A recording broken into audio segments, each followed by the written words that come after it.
All right, guys. Well, welcome everybody to another great webinar that we're going to be hosting here today. This one all about scaling your snow operations. Very excited about having all of you guys joining on with us today, or maybe watching the replay, maybe somewhere down the line. We've got a lot to get into today. We got a bonus webinar with Mr. Steve Wheatcroft, who's joining us as our special guest. And so we're very, very excited about having Mr. Steve on today, as well as all of you guys. My name is Brian Fullerton. I am your host for today's webinar. Very excited about that. Very humbled. If you guys remember last time, we did this about 3 weeks ago. The very first day that we did this, I told a bad joke about getting ready to go and doing my hair and spritzing some cologne on myself. My wife said, "What are you doing?" And I said, "Well, I'm nervous. I just want to do a good job for these people." And she goes, "You know, it's a webinar, right? They can't smell you." And so, long story short, just so you guys know, I don't take these opportunities lightly. I love hanging with you guys. It's such an honor to not only host Mr. Wheatcroft here today, but also get to host for the LMN Granum team. So thank you to them for giving me this opportunity. Before we introduce Mr. Wheatcroft, which Mr. Wheatcroft is hanging somewhere, living the dream. That background, he could be almost anywhere, but he's probably up there in blustery Canada right now. Well, we're going to hear a little bit more from Mr. Wheatcroft's background, but before we do, just a little bit of housekeeping and ground rules. This really makes it that much easier for all of us as we kind of go into the session, and then I'll backtrack a little bit on the agenda. But number one, this is going to be an interactive session, so we love engaging with you guys. This isn't just going to be top down.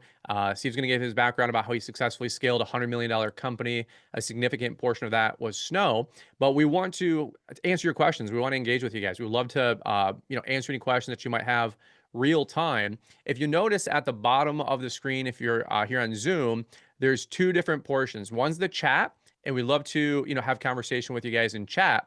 But if you have questions, throw them in the Q&A tab. It's the one with a little question mark with a little pop-up. Those questions will surface to us, and then that way we can answer them. The ones that are relatable or related to the topic we're on, we'll answer them real time.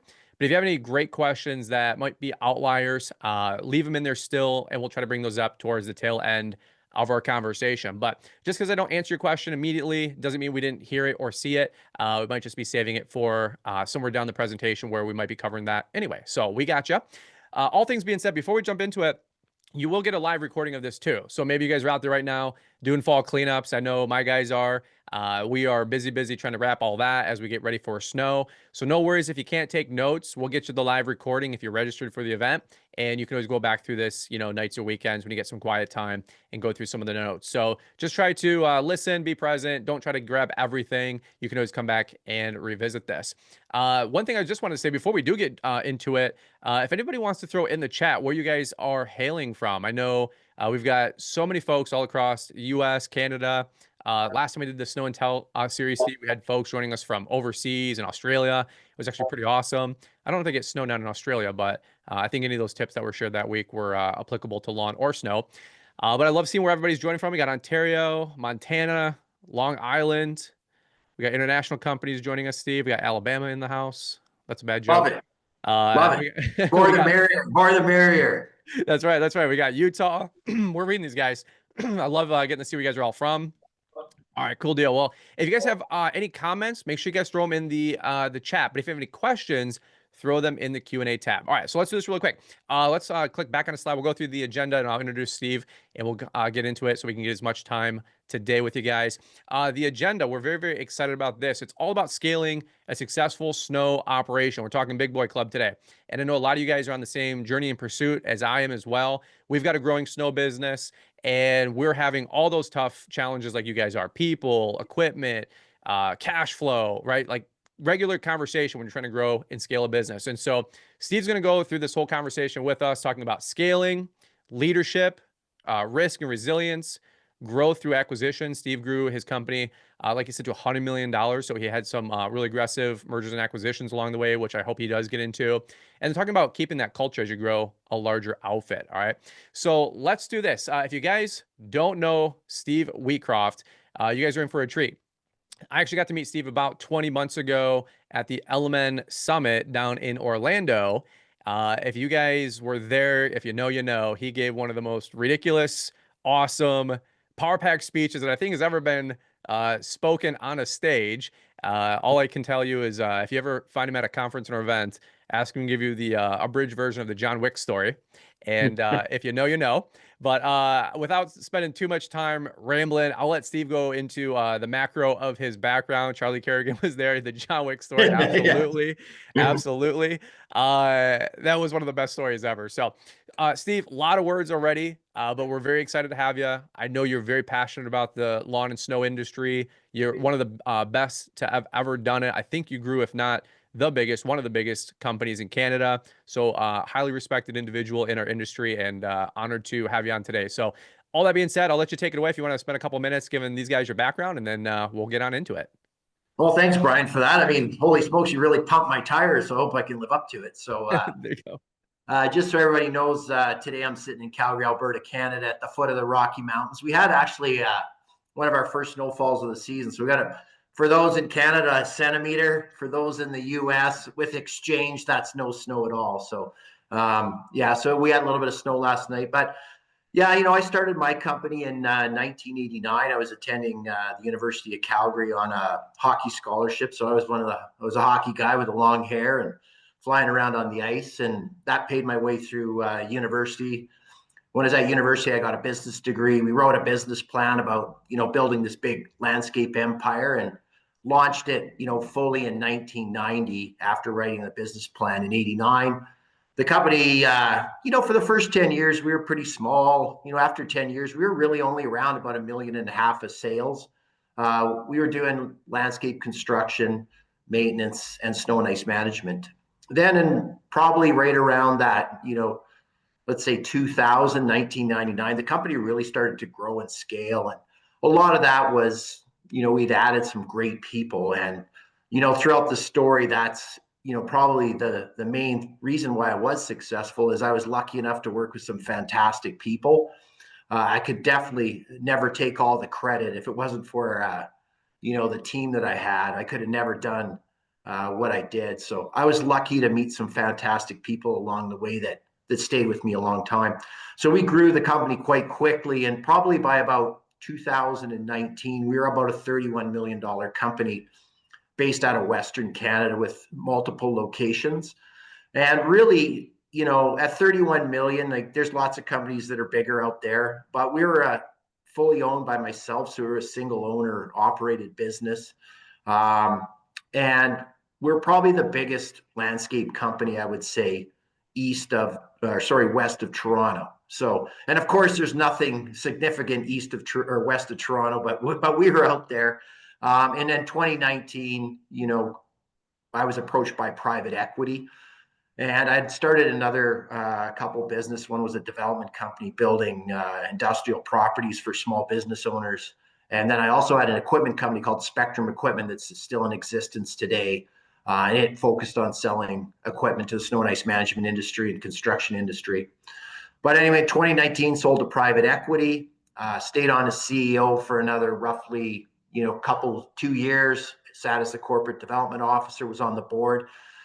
And from 2019 to roughly around 2023, we added about $69 million worth of acquisitions and mergers into the company. Now, so I can't take full credit for growing it like organically, 31 million organically. The next 69 million came through mergers and acquisitions, which is a whole different playbook and very interesting.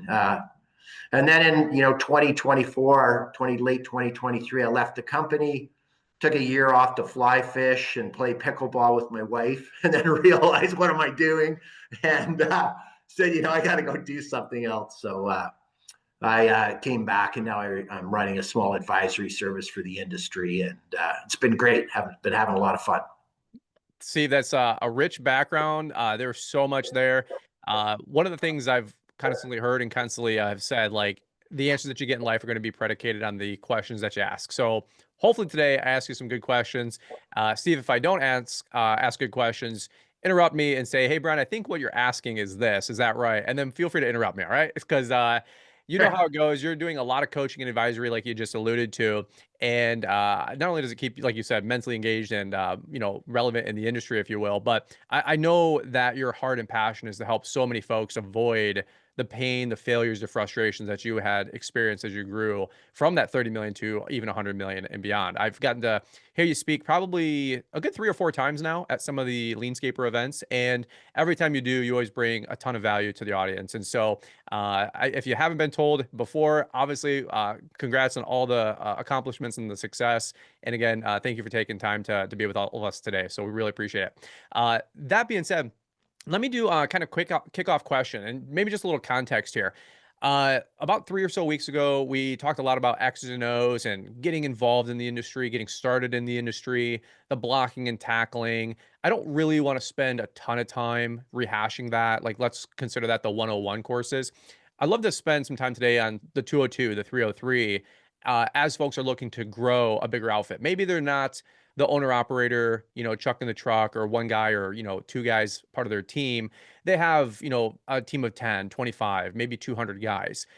They are looking to grow their revenue, by 6 and 7 figures per year, right? We're talking some significant growth. So if you guys have any questions related to those topics, please throw them in the Q&A, because I'd love to not only answer the questions that I have, but the questions that you guys have. And as my company continues to grow, I'm starting to understand a little bit more of this, but I don't want to pretend like I've accomplished everything that you guys have done in this chat or what Steve has. So if you have some relevant questions, for the love of God, help me out, throw me a bone. I'd love to ask Steve your questions as well. All right. So Steve, really quick, as we talked about the foundation the last couple of weeks, and we're growing to start scaling the business, that's where I want to kind of kick off. What was your mindset as you looked to grow, ULS over that 1 million, 5 million, $10 million mark? You said it was pretty quick. Was it always the idea of we want to grow a big business, we want to be extremely successful in snow? Was it, hey, we just got a couple of great accounts, we need to backfill some systems and processes along the way? Like, what was the initial mindset as you were looking to scale, as maybe some of the folks in the chat today were looking to grow and scale as well? Yeah, I would say, like, really what kicked off snow for me is I went with kind of my right hand guy now. He's still at ULS. His name's Ken Ruddick. He kind of acted as my COO, and I always say operations is super important. And we went to our first SIMA show in 2004, and we were probably about 800,000 in snow, and probably 5 million in green services.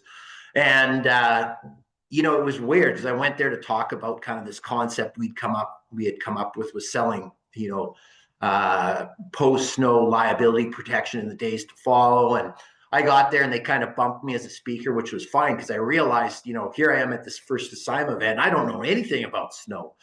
And really quickly, I remember because Ken's, I think he might be watching today, but I think Ken got up to take a leak in the middle of the night, and I was down on the floor doing push-ups and sit-ups, and he's like, "What are you doing?" And I'm like, "I can't sleep, man. We're going to build like the biggest snow company ever." And that's when it hit me where I could just see the power of scaling snow and growing a big snow business. And I think that's when it really pivoted for me because I think a lot of people get into snow as kind of like, well, it's something to keep the guys busy in the winter, or it's kind of just an afterthought. But in 2004, my whole paradigm shifted from, we do construction and we do maintenance, and I was all in on snow. And I think to be as successful at snow, you have to treat it seriously. You can't just kind of partially get involved. You have to be all in. And that's what happened. There was a paradigm shift in 2004 where, that's all I thought about. It almost became like an addictive process for me. And I always kind of likened it to playing Risk when you're a kid. I don't know if you remember the board game Risk, and you got to take over like countries and, density building, route building, just sales and getting all the snow and how it fit together. And it was just so dynamic. And that's really when I said, hey, let's do this. Let's launch this on a bigger scale. And I'm sure Ken, if he's out there, remembers those days. And, I just went off the deep end with, let's build a big snow company. What was there like a moment as you guys continue to grow that you realize like this thing is getting bigger than you, or even like what triggered some of that rapid growth? Because I know a lot of guys are in that growth mode, but was it just a decision, or did it have a strategy behind it as well? Well, our strategy was to take, this kind of, in our area, that maybe the industry itself was a little bit, I guess, immature in the way it looked at it. And we brought this huge professionalized way to do it. And our our market really hadn't seen that yet back in 2004. So when we started to apply these really professional standards and the way we were going to do things, we had a rapid intake of sales in the beginning. Like we just took off. Like first year we went from 800,000 to 2.8 million. And I sold about $2 million worth of snow removal in June, July, and August by peddling Slurpees, going around talking to guys, hey, I'm bringing you a Slurpee, let's talk snow. And they're like, what are you talking about? We don't talk about this till October. So we really, made a concerted effort then to, like I said, just to embrace it. And that's really what launched it. And then you just saw by educating people how quickly we started to grow. And I was just reading a question. It's such a practical question. This one was from Starling. I can't really pronounce the last name. I apologize. But they said, what were some of the best practices that you guys did use to scale from 1 million to 5 million plus? I love the Slurpee story. Is there more to that one? Like, I love that idea. Well, really, it was about like, if you want to be successful at snow, you have to have somebody that's working at it year round. And that was kind of our first big kind of Mm, aha moment where, we even had positions that were like snow and ice management coordinator, and they all worked on snow. Then we had a couple of them by the end. They worked on snow 365. And that's really what it takes. Like if you want to be serious at it, you got to treat it like a serious business. So when we first started doing sales in June and July, it was so like out of context for property managers and guys that were like managing, Home Depot and all this, that they just thought we were crazy. And it actually allowed us to get meetings because nobody else was bugging them about snow. They were like, I got to talk to this guy. Like, why would he come to me in June or July when it's, 85 degrees out? And I'd always say, I'll bring you a Slurpee and joke. And that was my big joke, right? But I always told them, like, if the other companies aren't talking to you now, they're not serious about this. And right there, that's kind of where we really started to see, the sales pick up, and that the people we were selling to, our customers, really appreciated the thoughtfulness. Like, here these guys are out way in front of it. And that even today, I see a lot of people, they kind of go, well, we'll worry about snow later. And mm. now August is the old October, right? Everyone's like, just do it in August. But, who's out there talking to guys after the season's done and saying, like, especially if there's other contracts that are failing, that's a perfect time to remind them, like, you need to switch to a different provider next year. So, if you want to get big in snow, it's a 365, 24/7 endeavor, and you got to treat it that way. Yeah, I love that. I heard a little while back, one of my mentors locally, Troy Clog, a lot of you guys know Troy, Yeah. and he's the 1,000 pound gorilla in our market. And he always says, Brian, there's two seasons. And he goes, there's snow season and there's getting ready for snow season. And, April 1st is our contracts for the most part expire or fulfilled. And April 2nd is when he's back out the door looking for those renewals. And Yeah. most everybody, a couple million or less, you just only have so much bandwidth. You're just like, hey, let's start executing on that spring rush. But as your company continues to grow, you might be able to have a little bit more dedicated salesperson or account manager renewing some of that snow work is what I'm determining. I love that. Any extra Well, thoughts on that? Well, if you think about it, so here I was, our company's selling snow 12 months of the year, and every other company was selling snow probably 3 to maybe 4 months of the year. So in 1 year, I put 3 times more sales effort in than any other company. So Mm. who's going to get more contracts and who's going to grow faster? Of course, it was Well, going to be us. It's a self-fulfilling prophecy, right? Time multiplied by effort equals success. Like, if you want to be successful, you got to get out there and you got to pound on it. You can't wait around like everybody else does. Got to get yeah, out in if front.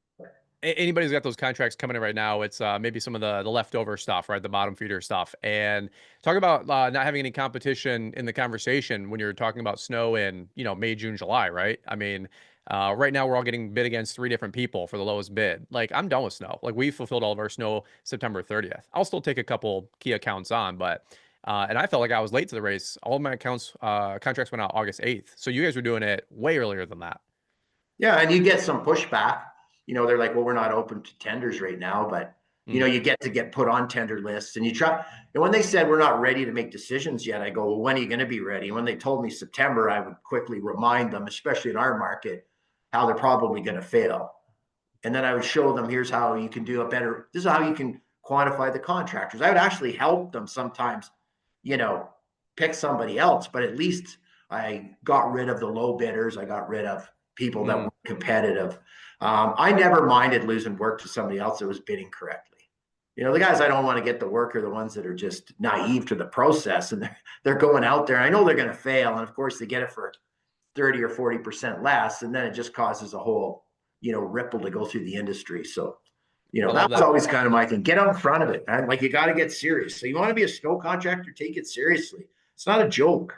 I mean, it's the Mm, highest liability of all the work that we do as an industry, and it gets the least amount of attention and detail. The guys that got it figured out are the ones that understand, like, the risk, the problems that are surrounded, or the barriers to entry, and that also most guys that I talk to say they make a more margin in snow. Why? mm, Because there's a risk attached to it, you know, mm. and that's why. And so it needs to be taken seriously, and it needs to be promoted and sold that way as well.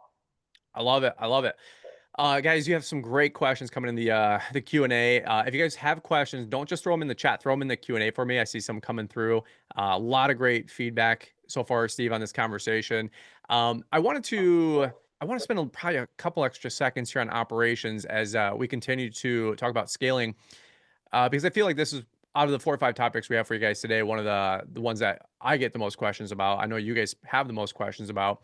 Uh, Steve, I want to go back to a question Nate Schweers asked. He said, "What does all in for snow mean to you?" I hear this phrase thrown out a bunch, but I was curious what that entails to you. Good question. Well, for me, it was like I said, a commitment to 365 days a year. Mm, Like, there was no stop to our snow season.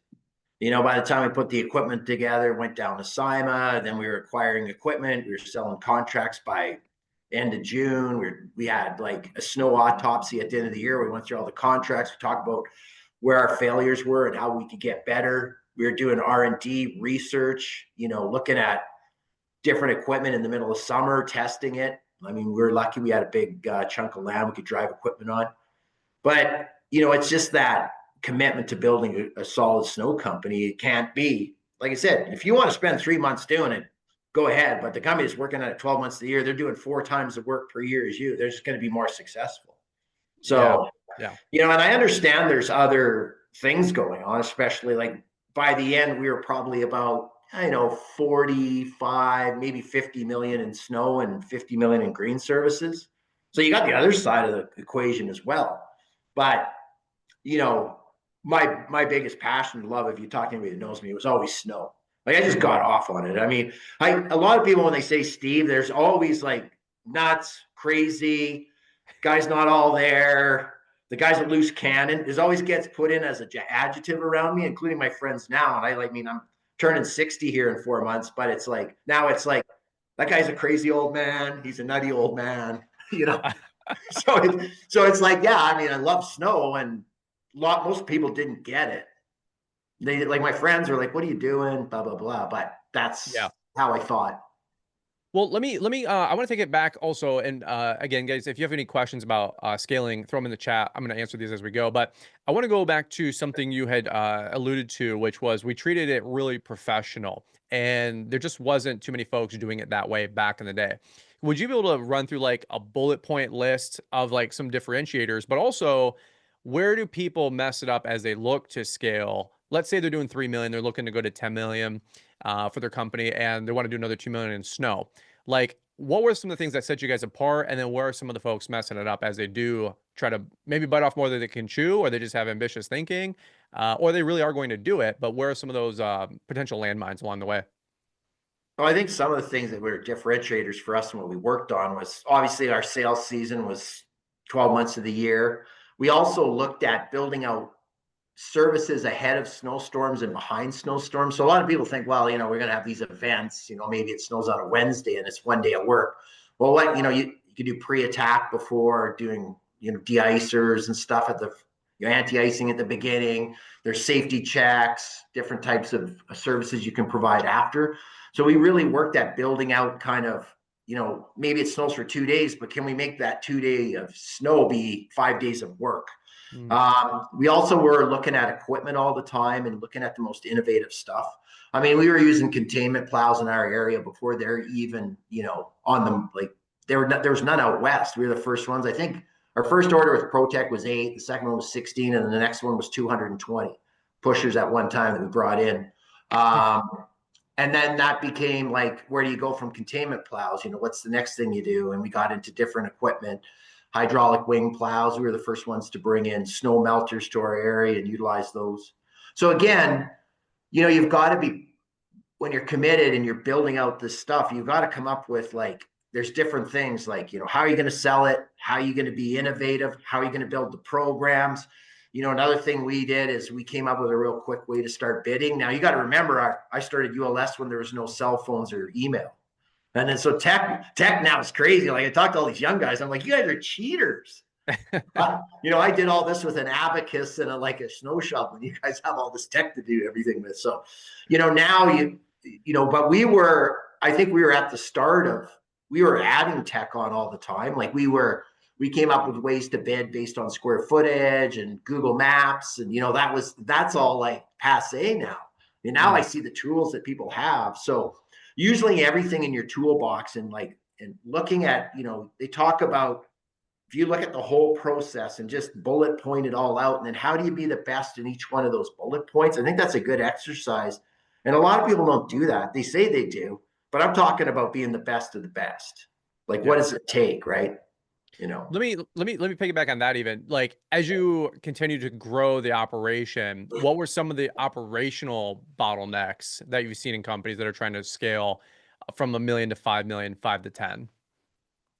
Well, probably the biggest thing that causes companies to stop scaling, or they just find it hard, is they be able to handle all the data. So when you look at a company that at our size, like, we might have, I think that the last time I ever looked at it, and we used LMN, we had 1,400 data points coming in every 12 hours. So how do you keep track of that? Verify it, bill it, don't miss billing. And a lot of guys go, well, I'm just going to do it in pencil and paper. When you get up to that scale, good luck. You'll never happen.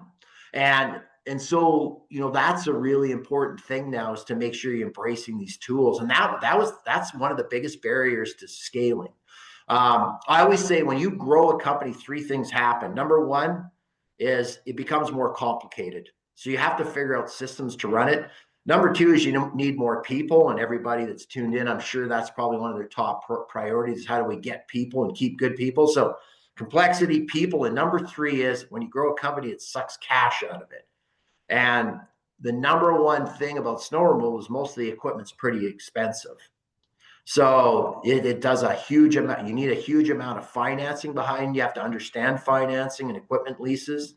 So those are the 3 things when you're scaling that you have to keep in mind, right? Again, it's cash, people, and complexity. Complexity is getting handled by IT. People, I mean, that's an ongoing thing. Like, if you're not training and recruiting great people, you can't scale. And the last thing is, you got to keep beating down complexity and cleaning the table off. You have to keep finding a way to make it simpler. And that's what a good CEO or business builder does.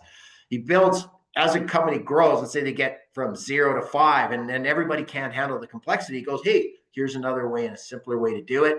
They clean the complexity off. They start with a clean table, and then they build from 5 to 10, and then they got to clean the complexity off. I see a lot of people, they just make it so hard on themselves because they're just adding so much shit. Like, once you got it figured out and you got a system, if it'll scale with you, why are you changing? Always changing. And the more you change, the more you got to rewrite things. It's tough. I love it. And that parlays perfectly into the next conversation I wanted to spend a few minutes on, which is leadership and the scaling of the operation. Still, not so much from an operational standpoint, from a people standpoint. And I remember you sharing this at one of the Leanscaper intensives. You were on stage, and you said like, hey, if I had to hang my hat on any one thing, is that your people love you. And I think even Mark Bradley had shared about you, that your people loved you, at least most of them, right? Little asterisk there for all of us, right? But Yeah. as you look to scale your snow operations, again, I'm thinking to the guy in the chat. He's got $1 million, $2 million business. He's going to 5 or 10 in the next couple of years. He's realizing he needs people. He needs good people, like you were just alluding to.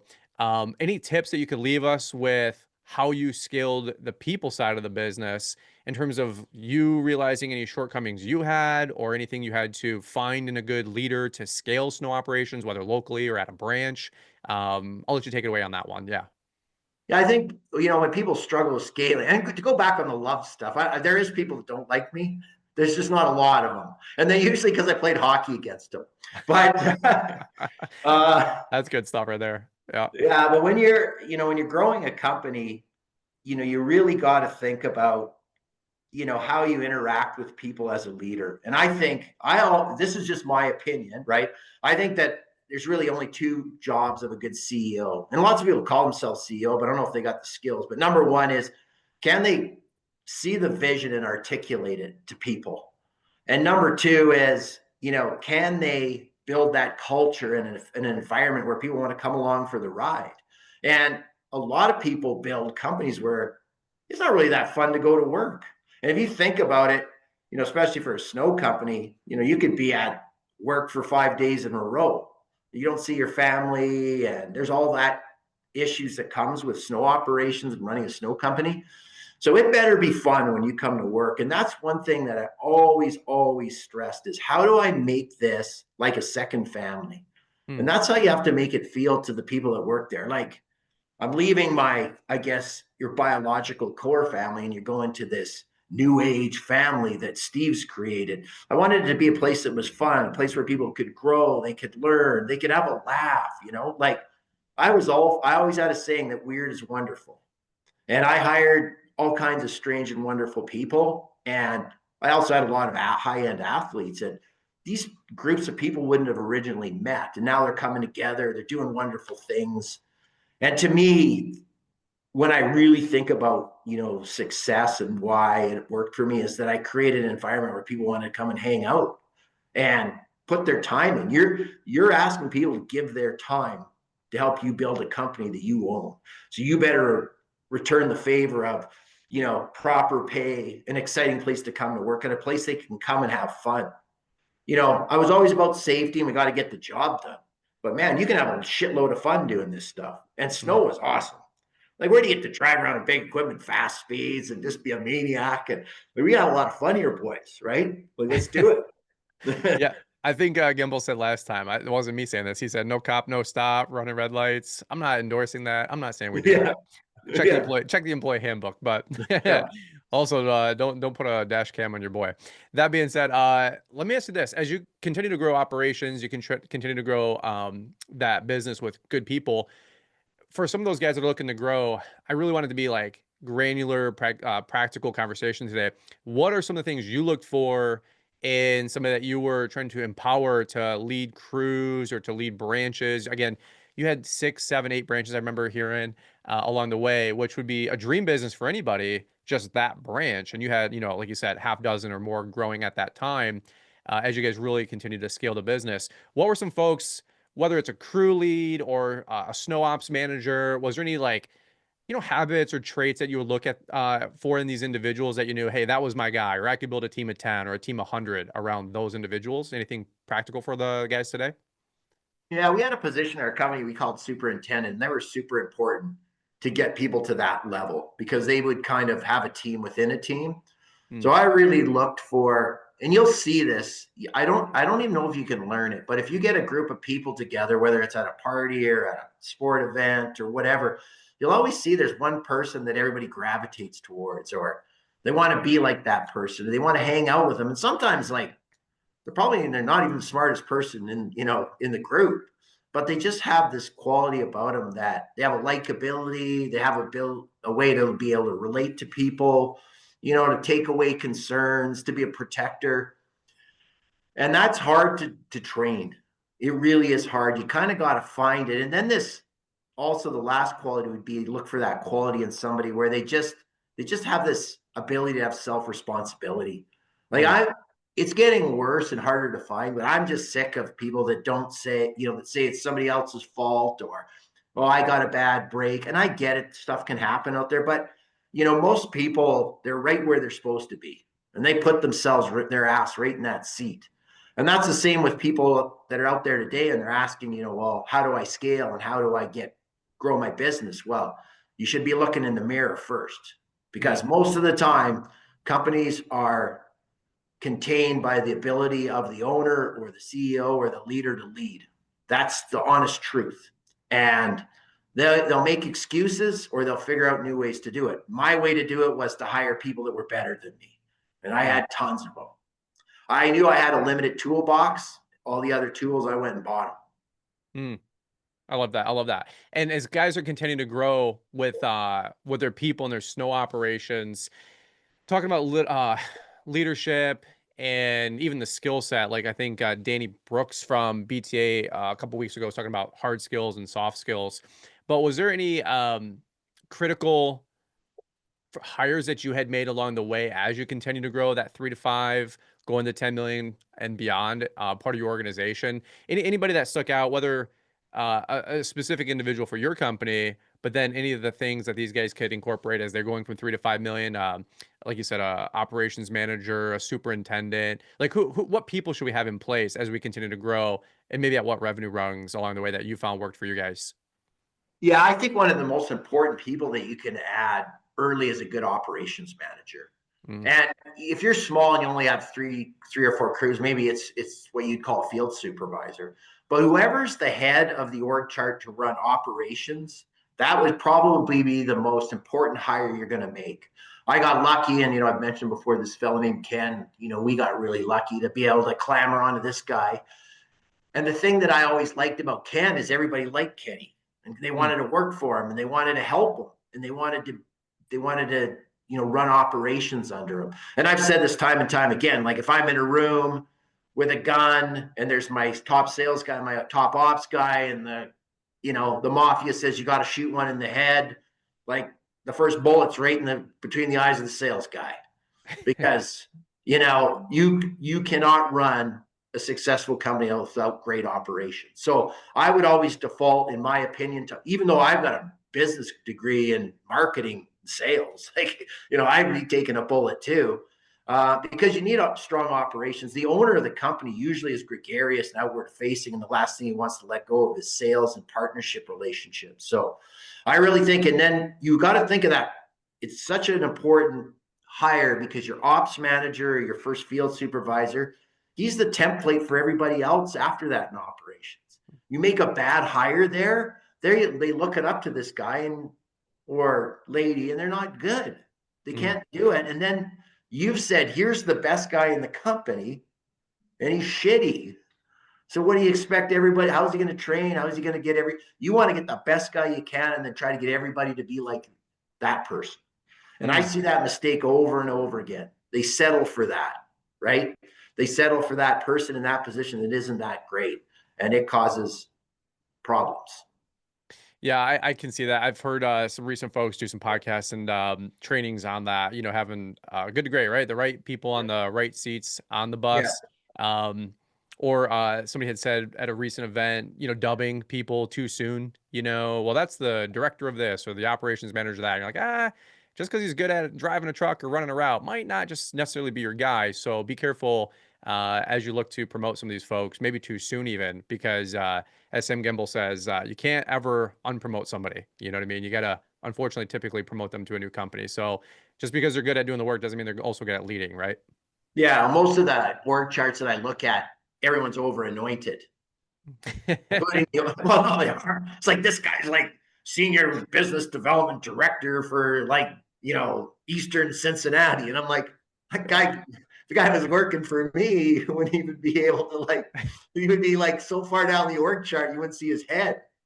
So it's like, you don't want to over anoint. So if you're going to hire your first person in the field, you can just call him a supervisor, and then you Mm, can always call him after that a senior supervisor, and then eventually if he has 3 or 4 supervisors on him, maybe he's the field manager before he's even the operations man. Give yourself some room to grow into org charts. Don't go over anoint everybody. hmm. But explain that to them. Say, look, there's all these chances to move up. People want pay, and a lot of people like titles. They like to tell people there's something special, but you got Yeah. to check the ego at the door, man. Egos get you nowhere. Mm. I love that. Let's do this. Hard pivot. I want to talk about risk liability. That's something that we had on here. And I know I was talking to some friends before the webinar started earlier this week. And, growing, like you said, a snow operation, at the end of the day, like the litigation, the laws changing. I mean, we've had some crazy laws change in Michigan in the last 12, 18 months. When I first bought my first snowplow, my sales guy, I remember asking him like, "Hey, what's the financing?" And he's like, "I'm like 0% for 60 months, like my mowers, right?" And he goes, "No, no, no." He goes, "Snow's big boy club. They don't do any special, privilege financing on that." He goes, "You can go Yeah. broke and you can make 100 grand in a year, doing snow or whatever the number was." Yeah. It's not just grab a plow, throw it on a truck, and you think you're, Mr. Plow from The Simpsons, right? So as we grow a bigger operation, again, trying to be mindful that a lot of these guys have bigger operations or are looking to grow bigger operations. What's some of the most common like liability blind spots that these guys would have as they're trying to scale their commercial snow? Like what sticks out to you as people are trying to grow? That could be a huge blind spot. Well, I see a lot of people that are doing it that don't even have insurance. And I don't even know if that's a blind spot or that's just utter ridiculous, somebody being crazy. So, once you get into the insurance, I mean, you've got to make sure you're keeping your insurance company updated with your appropriate service, what you're actually delivering. And I've seen some people drop the ball there. Mm, Um, the other thing, too, is to make sure that the people that are working for you understand, like, it's a bit of a stretch to say it's emergency services doing snow and ice management. It can be. Like we've had some serious couple big events in Calgary that I can remember where there was big issues. Like it mm, wasn't for the faint of heart. But most of the time I would say your secondary emergency services. So you got to understand that, and you've got to tell people like this is an important job and you've got a high level of risk and requirements on safety, and you've got to make sure that's woven into the whole program. I mean, I remember once we were looking after a mall, and I just left probably 45 minutes, and I got a call, and I went back, and it was right in front of a Starbucks. I stopped to buy the guy's coffee, and a guy had backed a loader over a minivan, and it was whoa. flattened right to the ground. All four tires were sticking out like something you'd see on like Wile E. Coyote when he gets hit with an anvil on the head. And I was sick to my stomach. And then I remember the lady came out. It was a cleaning company. They had a couple of cleaners cleaning in one of the stores at the mall, and she was shaking. She wasn't even in the thing, but that's how fast something bad can happen.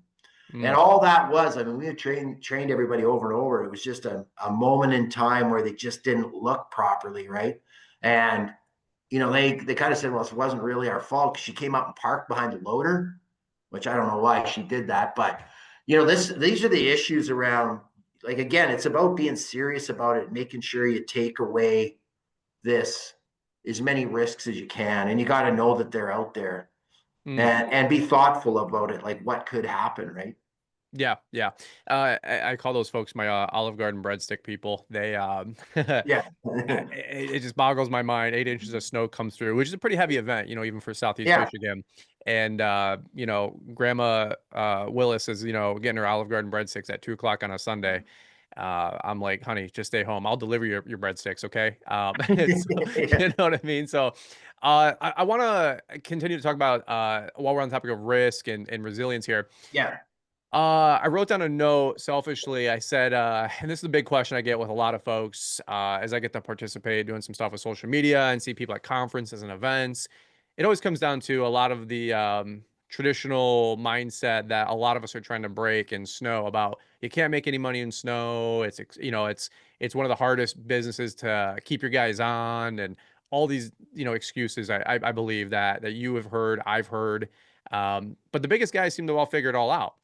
One of the things I want to ask, talking about cash flow, as you were scaling past a few routes, how did you manage cash flow when you had, long stretches with no snow, but then also you had other situations you had like multi snowstorm events in the same week or month? Like how did you manage your guys' cash flow as you continue to scale? Well, and that's when I talked about scaling, that's one of the things gets sucked out. Remember complexity, more and more people that are higher end, and then cash suck, right? Mm, And I'll tell you, snow can really throw the cash flow statements out. Now, and I'll admit this to everybody because I mean, again, when I'm helping people and advising, I always say the best thing about me is I made so many mistakes. Like you might as Mhm. well hire me. Like I've screwed up so much. Like I can stop you from doing that. But like I didn't spend enough time really understanding cash flow statements. But once you really look into cash and understand it, you can manage it. But if you're in snow and you get to a certain point, you're going to need some type of an operating line. And without an operating line, it's pretty hard to make it through those kind of deserts of cash drain. So that's something a lot of businesses I talk to, they're like, well, we don't have an operating line of credit. And I'm Mm. like, why? And they go, we don't need it. And I go, well, you never need an operating line until you need it. Mm. So it's a good policy for all companies uh, to negotiate an operating line as early as they can. And then really what you do is if you don't use it, great. But it's there for a backup. And then every year as you grow your company, when you have your yearly meeting with your banker, I try to, a lot of people don't like bankers. I always said your banker's your best friend until he's not. And then put him beside the sales guy and pop one in his head. Because like he's not your friend anymore. Once a bank turns on you, it's bad. It's like a rabid dog. You got to get rid of it. So, but up until the point where the bank turns on you and he's not your friend anymore, he should be your best friend, and you should be updating about the business. You'd be asking for lines of credit, and then you don't have to use it, but you're not when you need it. It has to be there, and you can't grow without it. It's Mm. going to eventually restrict you from growth. So it's a big Yeah. thing to do. Yeah, I was at a grow conference, Marty Grunder's grow conference, and one of the companies had a breakout session. It was one of the corporations. I won't give you their name, but their logo is a deer, and they said ask for ask for funding and lines of credit before you need it, not when you do Yeah, need it. yeah, And one of our big wins this year was we have a local community credit union that we got a operational budget, or I'm sorry, a operational line of credit, an equipment line of credit, significantly more than I even asked for. And obviously, they're hoping I tap into that. We're currently trying to grow at the speed of cash because we're not too far over our skis in our growth, but I could totally see us utilizing that even just for, salt shortage or salt purchases, pre-buys, let alone yeah. equipment. So, And where most companies get in trouble is on terms of payment. So if let's say a Home mm, Depot, for instance, their terms of payment, when we contracted with them, we had all the ones in Alberta at one time. It was 82 days to pay. So wow. when you go to bid that, you have to think, well, I'm going to be fronting all this cash and it's going to be on my line of credit. And at the time, interest rates were low, was about 3.5%, 4%. So the standard bid to Home Depot has to recapture that 4% of line of credit plus a premium for using the line of credit.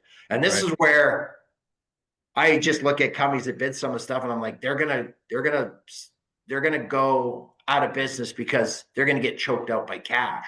And they Mm, haven't factored that carrying long-term paying customers.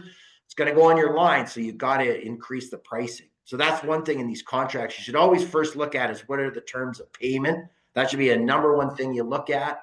And then number two is who controls dispatch. I mm. would never take a contract where I don't control dispatch. Can you Don't like elaborate it. on that a little bit more for us? Like, what does that mean? Quantify that for Well, me. you'll see a contract that'll say, "Hey, we want to, hire you for snow removal, and we'll call you when you need to come out." And Oh, we're yeah. gonna Okay.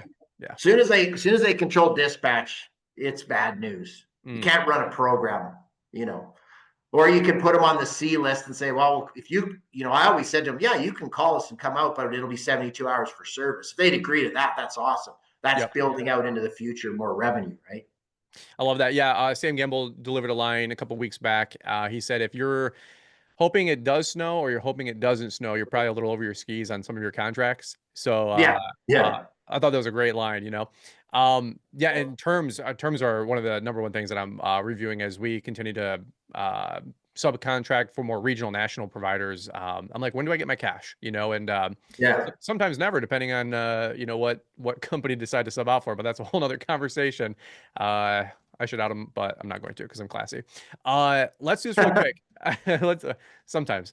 Let's do this. I want to pivot to mergers and acquisitions. I know that was on Yeah, the marquee. You've done a lot along the way with mergers and acquisitions, and I'm sure that we could do a whole nother webinar on this for an hour. And you yeah. could probably talk about this for a couple of hours. Macro perspective here. What makes acquisitions work? What makes them a nightmare? Maybe some of these guys are looking to grow and they're doing 800 grand. They're looking to go to 2 million. They've got this other fish out there that they want to acquire. I know you did a fantastic talk at Miami Leanscaper event, and you talked about big fish typically eat little fish, but sometimes little fish eat big fish. And you had this great story, great analogy. So, what makes mergers and acquisitions work? What makes it a nightmare? Macro question, if you can help us out with that. Yeah, if people wanted more information on mergers and acquisitions, Benji Carlson did a great podcast with me, and it was only on PE. Oh, really? Um, Okay. Where can they yeah, find and that? that it's on my website, or you can Google it and find it through Benji Carlson. Yep. And that was an hour and 15-minute deep dive on private equity. Mm, But I think really, people have to get educated on that. Like, it's not as simple as people think. I would highly, highly advise anybody that's looking at buying a company or selling their company to make sure that they interview multiple people. As there's brokerage firms and that people are like, well, they're going to take a percentage of it and stuff. Well, if you pick the right one, they're going to get you that much more anyway for the company. So you've got to be careful, because treading into that water uneducated is a bad place to go. It would be mm. like a boy from the prairies going to California deciding to swim out with some sharks. Like, you're probably going to lose some limbs, right? See, you want to be careful. And you've got to remember, if a small company buys a big company, the issue with that is, are they going to have enough cash? If they can't run their company, if it's $1 million company, when they go buy a $3 million company, how do they expect to run a $4 million company? You Mm. instantaneously, on the signing of a pen, jump to a whole different arena where you're not ready to play a game. And you haven't, because really the best growth is, organic, scalable growth, where you kind of learn, and you're going to get some big whale contracts, and they're going to force you to grow quicker. But these quantum shifts in growth and scaling without the experience can be overwhelming for a number of reasons. So you do have to be careful. Yeah. Usually it's easier to be a bigger company. A $10 million company acquires a $1 million company. Then now we're running 11 million, or maybe you're 10 and you buy a company that you don't have irrigation, you buy a $2 million irrigation company.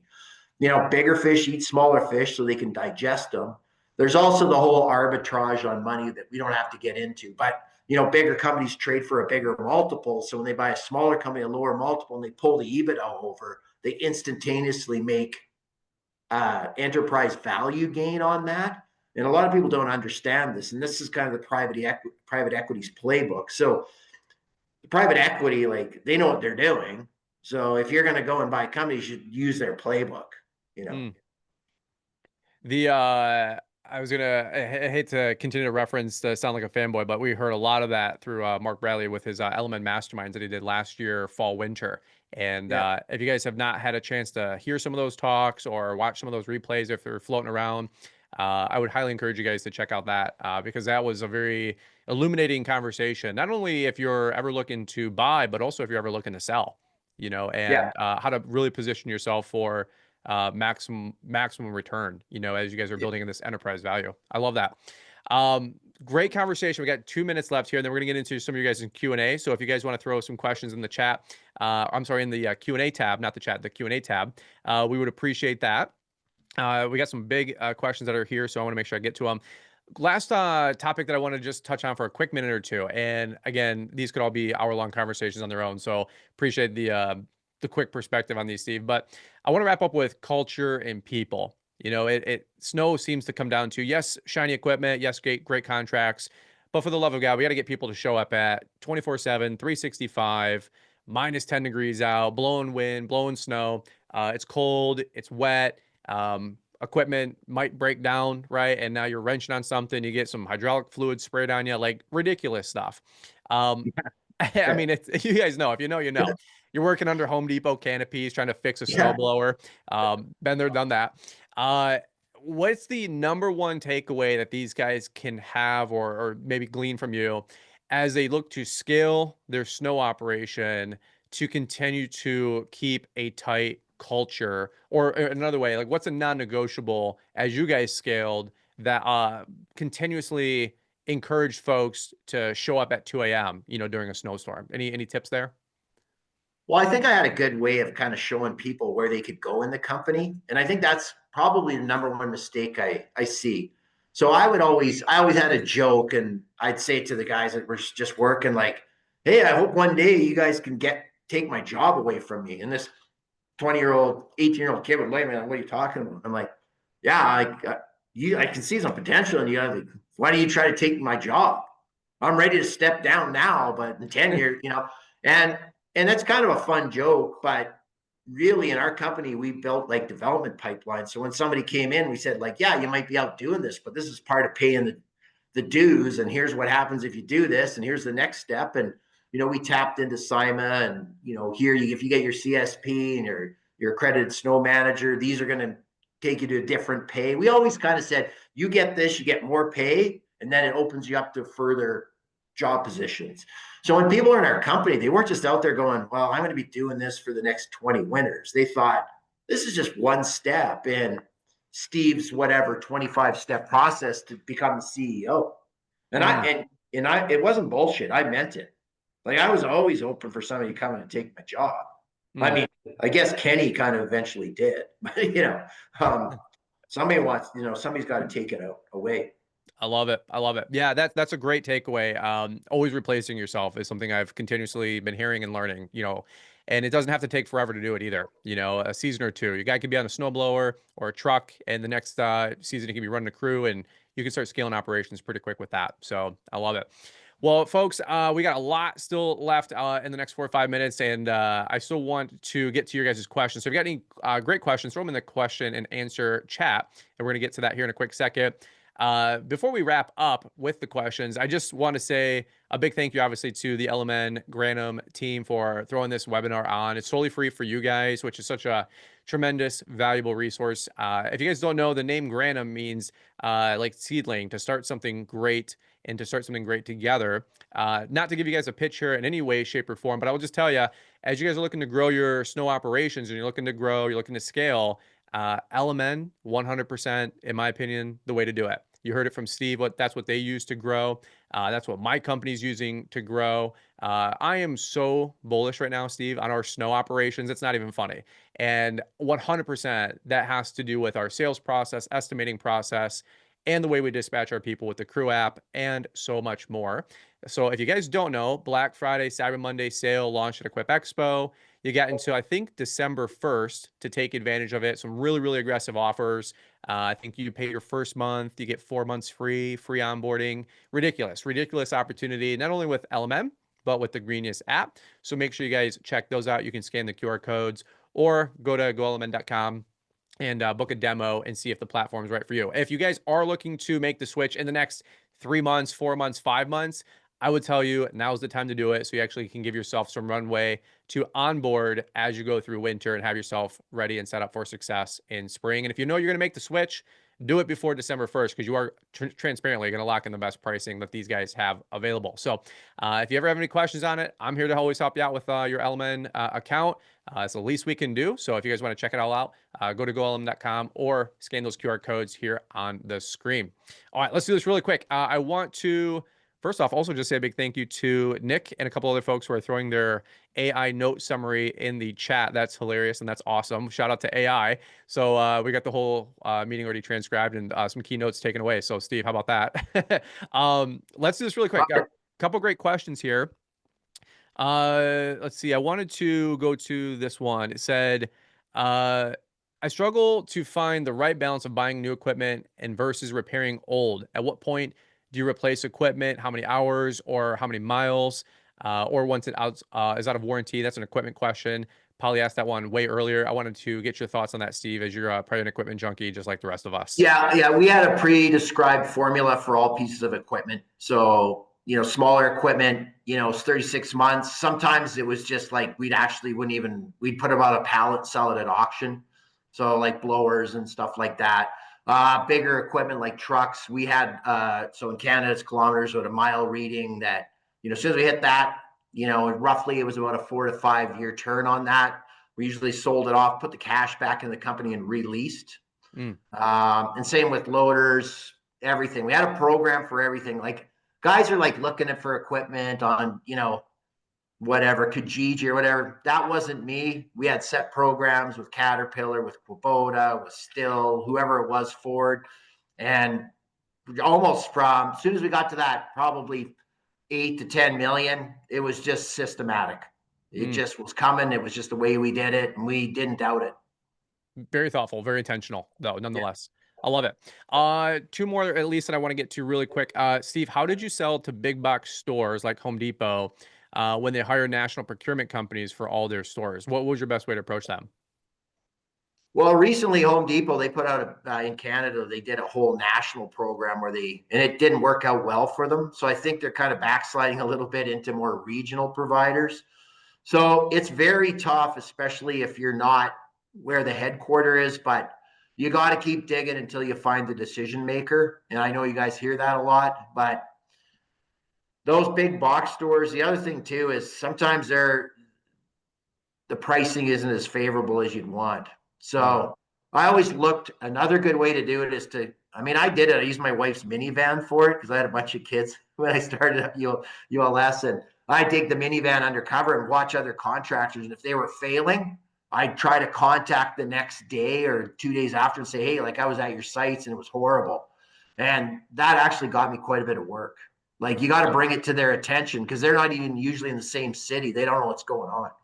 Yeah. Yeah. I love that. Love that.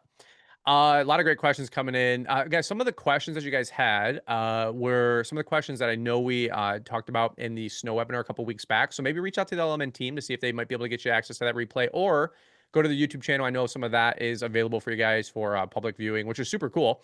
So I don't want to spend too much time on some of the more granular questions about like pricing contracts or per push or per season. I know we did talk about that quite a few times a couple weeks back.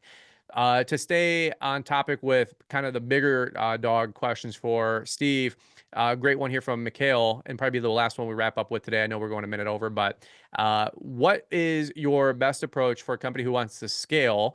We're doing about 500 grand in the greater Toronto area. How do we get to 5-10 million? What are we knocking on more doors? Postal code domination? And also, do you have any suggestions for hiring a salesperson? How to pay them? Any commissions? Like what worked for you as you guys were maybe branching out to doing snow sales 365, like you were talking about? Yeah, I think that's kind of a good first step is to like, if you're going to go into it and you know what you're making on snow already, can you afford a guy to be full time? I think it would pay off, especially if you're around that 1 to 1.5, 2 million. You want to scale from there, get somebody working on it. And then again, like they've got to be aggressive. I think the fact if you could sell snow in the off season when nobody else is doing it, you immediately have of an advantage. And I think you have to kind of play the long game. You have to start off as the educator. We were always about being the educator first, selling second. And that might even be educating people that aren't your clients now. But I always said, set yourself up as the second choice. Like you have maybe, let's say, 10, 15, 20 contracts, but you could be the second choice for the next 500 guys. You could be the second choice to 500 other contracts. And trust me, they're gonna fail or they're gonna leave the industry or they're not gonna do it 1 year. And if you're always there, position yourself as the B choice for contracts that are always awarded, you'll get a ton of work. I love that. I love that. All right. Well, let's do that. We're going to wrap it up right there. Last but not least, Steve, you're a legend in the industry, despite what anybody might say. I'm just kidding, by the way. Some of our detractors, right, which are very few in between. Again, they probably played hockey against you. I love that. Where can people find you if they want to connect with you and just maybe connect with you offline? Yeah, the website's wheatcroftadvisory.com. And you can send questions in there, inquiries or meeting requests through that. And that's probably the best way to get hold of me. Yeah, Yeah. you're on LinkedIn, all that fun stuff as well, right? Yeah, on LinkedIn as well. So you can direct Connect. message me on that. Yeah. Awesome. Beautiful. Cool deal. All right, guys, if you can all do me a big solid, I want to see if you guys would be ever so kind to leave me a comment in the chat saying thank you, Steve. And also thank you to the LMN team. Again, this is a free resource. that these guys put on for you, no cost, which is crazy. I'd be more than happy to pay a couple $100 for knowledge like this and time with somebody like Steve. So thank you to the LMN team. Steve, I don't know if you can see the chat, but a lot of people saying thank you. Yeah, it's lighting up, man. I love it. Awesome, for sure. Well, guys, that's what we got for you today. Again, no hard pitch, no hard sell on anything. We just wish you guys all the best and continued success with your snow business this fall, winter.